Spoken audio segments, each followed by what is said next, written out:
It's just a small dinner, my dad said when I wasn't invited to my sister's engagement party. I showed up anyway. Halfway through, my parents left laughing. A waiter dropped a $10,000 bill with a note. Time to prove you're not extra. I just sat. That night, I froze every account with my name on it. 72 hours later, 5 voicemails, 33 missed calls. It's just a small dinner, my dad said. That's what he called it when I found out I wasn't invited. My sister's engagement dinner, an event with printed menus, reserved tables, and a live cellist. Just a few people. Don't take it personally. Like exclusion could ever be casual. Like omission wasn't the sharpest kind of message. I wasn't supposed to know. I found out from a coworker. His niece posted it on Instagram. Tag after tag, everyone smiling, champagne glasses raised in front of gold foil balloons. My mom in the middle of it all, beaming. My dad, arm around my future brother-in-law. Even my old piano teacher was there. But not me. I waited for someone to mention it. A text. A call. Anything. Days passed. Nothing. So I called. Hey, heard there was a dinner for Lindsay. Engagement thing? My dad didn't skip a beat. Oh, that?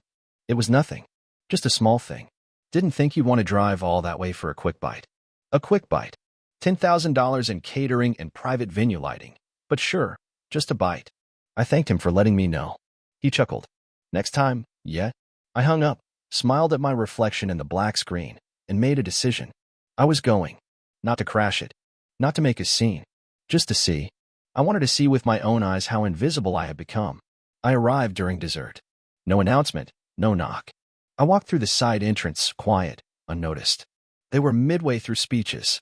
My sister was laughing, holding a glass of champagne in one hand. Mark's fingers laced through the other. My seat, the one I hadn't been offered, was filled. No empty chairs. So I stood near the back.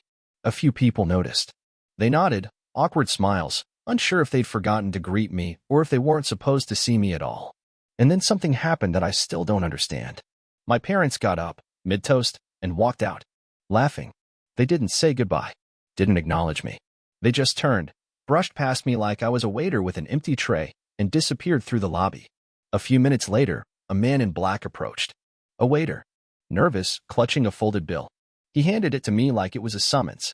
Sir, they asked me to give this to you. Inside, the final invoice. $10,800. A note written in my dad's handwriting. Time to prove you're not extra. That's when everything went still. I didn't yell. I didn't storm. I didn't cry. I just sat down in the empty seat near the kitchen door, set the bill on the table, and stared at the flickering candle. I didn't eat. I didn't speak. I let the silence do all the talking.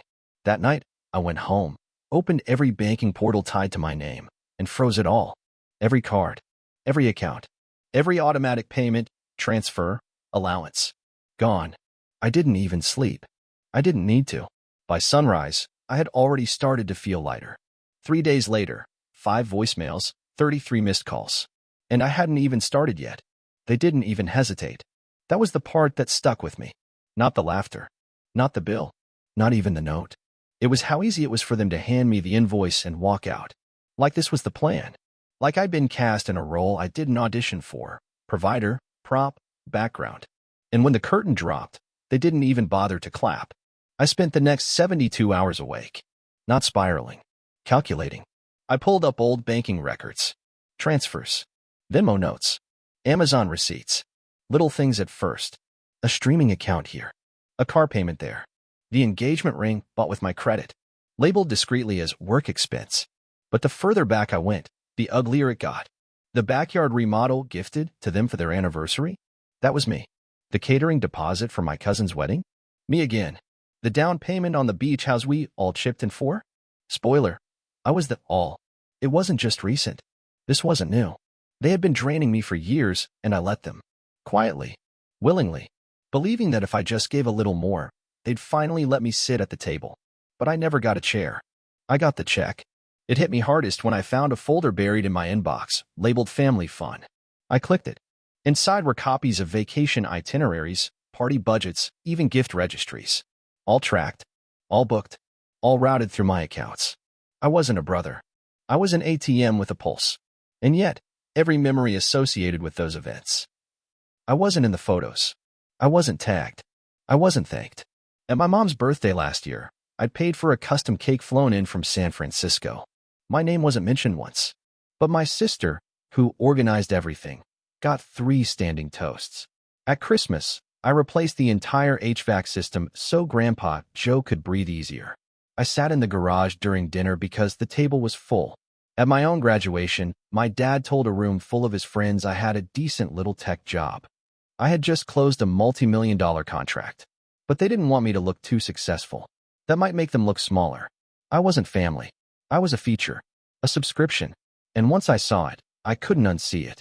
My sister once told me, years ago, "You're just better at being alone." I thought she meant it kindly.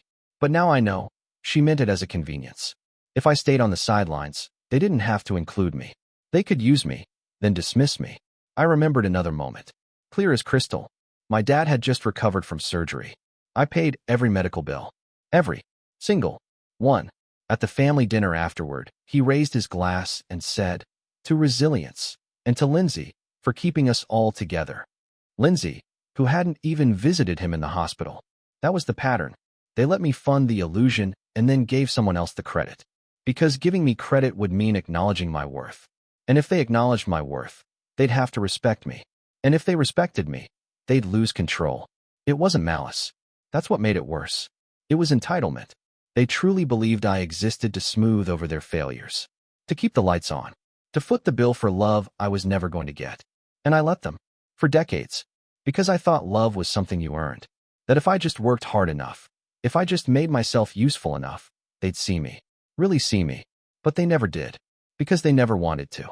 That night, I started a spreadsheet. Line by line, I tracked every favor, every payment, every instance where I stepped in to fix something they broke, to clean up something they ruined, to fund something they couldn't afford. Total, $214,000 over 9 years. No thank you. No apology. Just expectation. It wasn't about the money. It was about the silence. The audacity of pretending I didn't exist while living off the life I built. So I made a new list. Not of what I gave, but of what I was going to take back. Because this wasn't just a realization. This was the blueprint for my exit. They didn't know it yet. But the family vault just closed. And I was the only one holding the key. I didn't slam the door behind me. I closed it softly. Click. Like sealing a vault.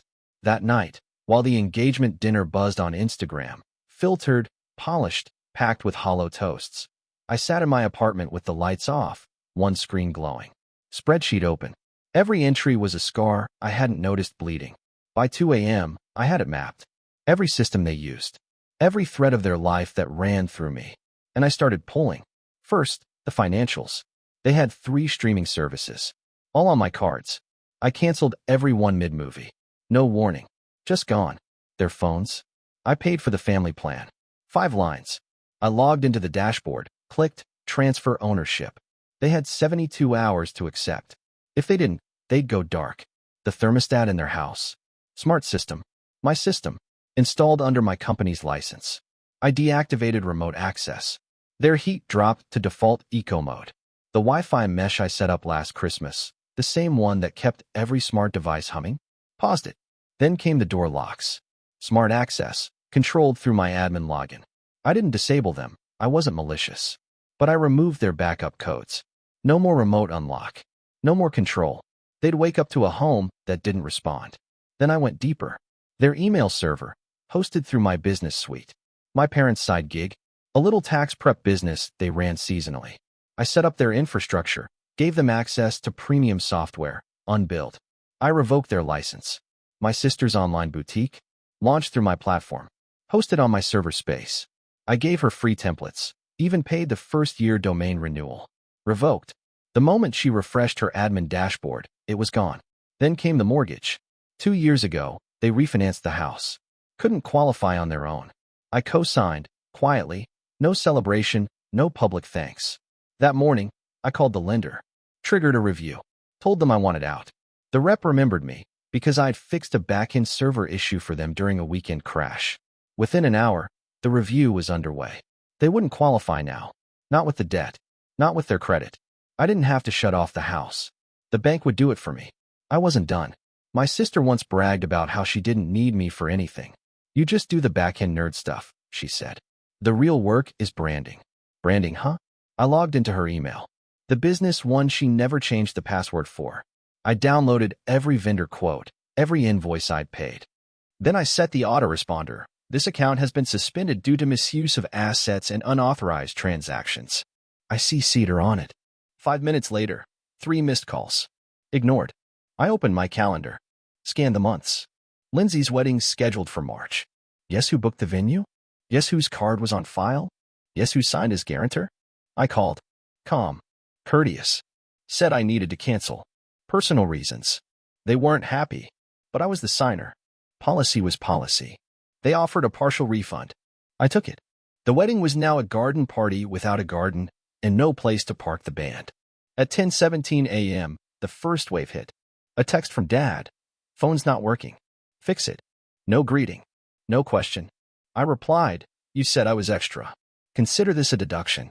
At 11:22 a.m., my mom tried calling from her friend's phone. I let it ring. She left a voicemail. Why are you doing this? You're being cruel. Cruel? No. Cruel was smiling while I picked up the bill and pretending it was my privilege to be used. Cruel was letting me show up with gifts and leaving me off the group photo. Cruel was handing me a $10,000 dinner bill and walking away laughing. I wasn't being cruel. I was being precise. By noon, they knew. Not guessed. Knew. Because my sister posted it on her story. A black screen. White text. Never rely on people who think silence is revenge. I reposted it with my own caption. Sometimes silence is clarity. And clarity is the end. I didn't argue. Didn't defend. Instead, I opened a folder I'd built called Exit. Inside, PDFs, emails, login credentials, screenshots, everything I ever managed for them.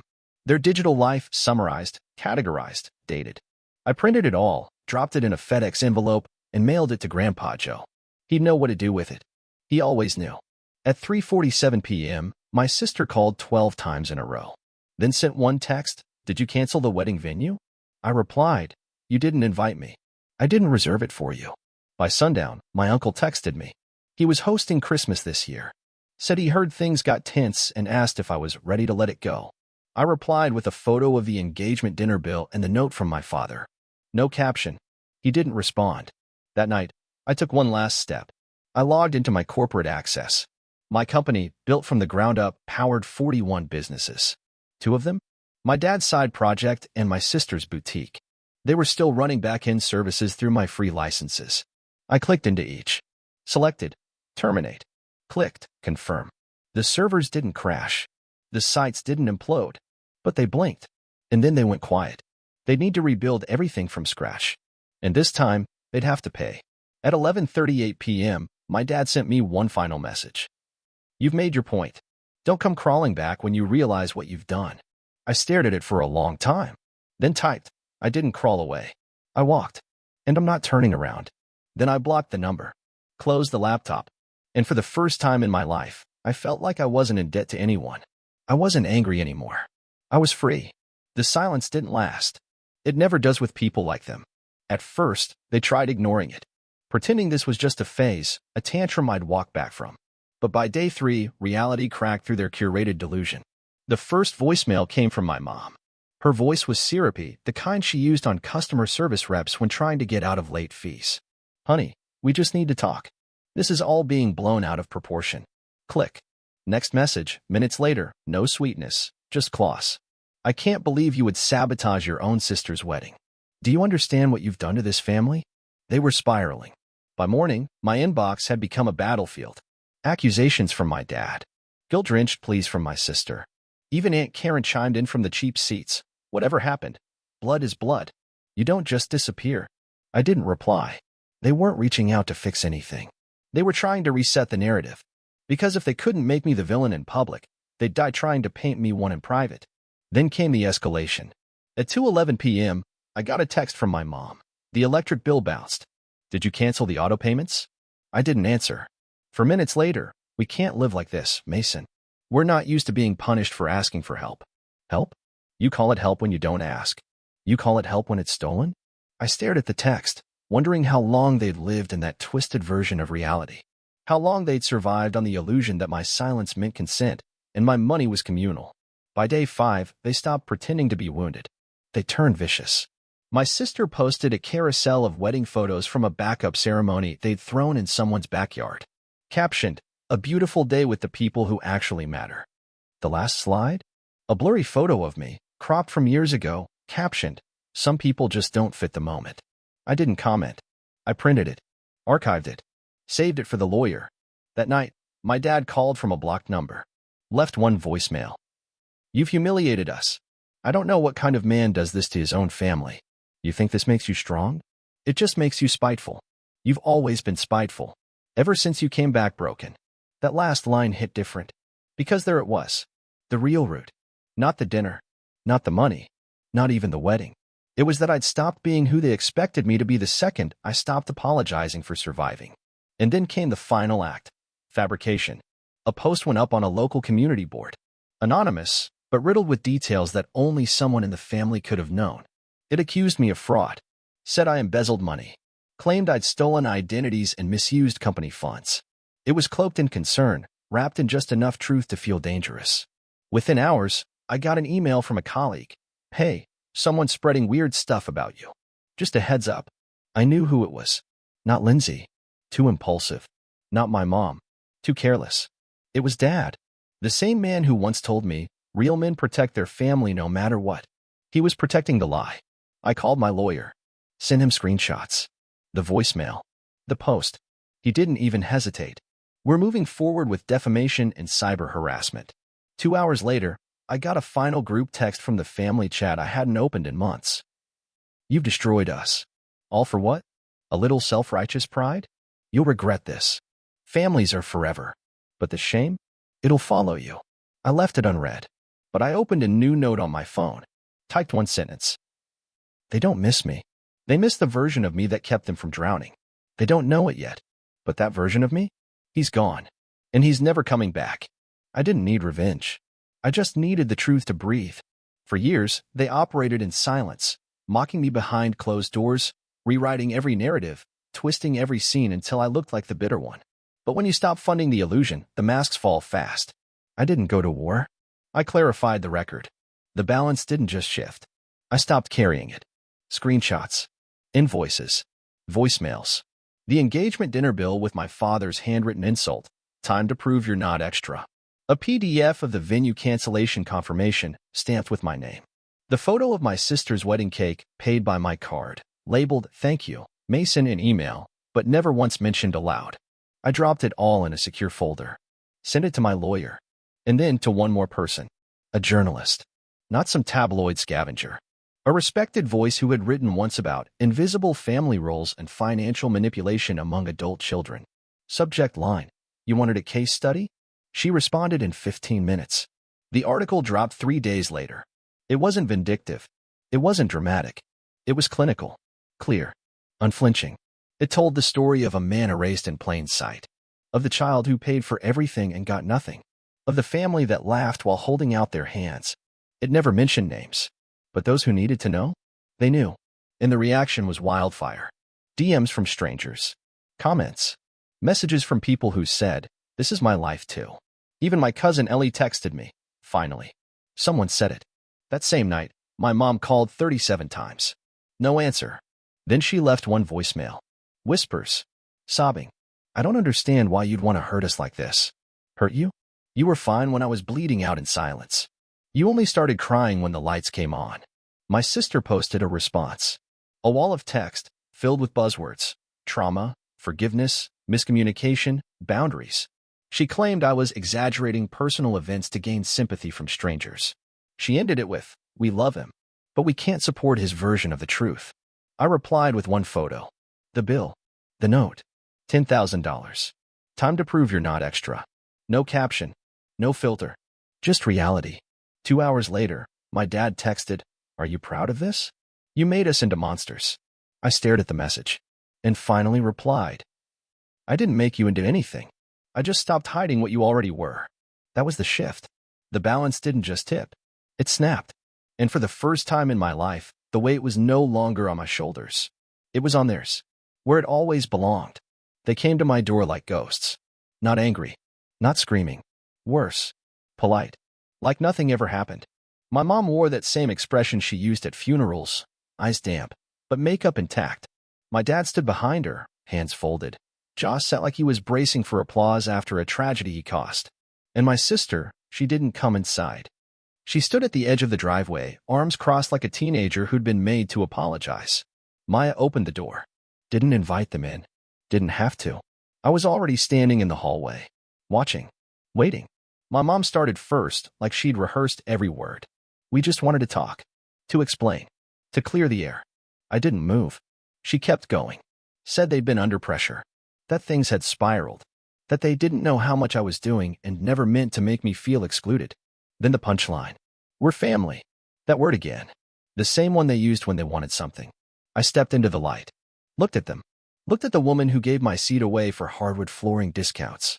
At the man who told me to prove I wasn't extra. At the sister who turned my silence into currency and spin it like a credit line. And I said, "You didn't lose a dinner. You lost me." My dad tried to speak. "Come on, son, don't do this. Let's not make this permanent." I cut him off. "It already is." He flinched. Not from volume. I never raised my voice. From finality. My mom's hands trembled. "We can't go on like this. It's tearing us apart." I nodded. "That's the point." She cried. Real tears this time. But they weren't for me. They were for what I used to be. For the son who paid and stayed quiet. For the silence they mistook for safety. For the version of me who kept showing up even when the door was locked from the inside. "You really won't come back," my dad whispered. I stepped closer. Calm. Cold. "I never left. You pushed me out. I just stopped knocking. And then I ended it." I didn't walk away from my family. I walked away from the people who convinced me I didn't belong in it. They didn't respond. There was nothing left to say. They turned around, got in the car, and drove away. No goodbye. Just gone. The house was quiet when I stepped back in. Maya was waiting with 2 mugs of tea, untouched on the counter. I sat down across from her. She asked, "Do you feel better?" I shook my head. "No. I feel free."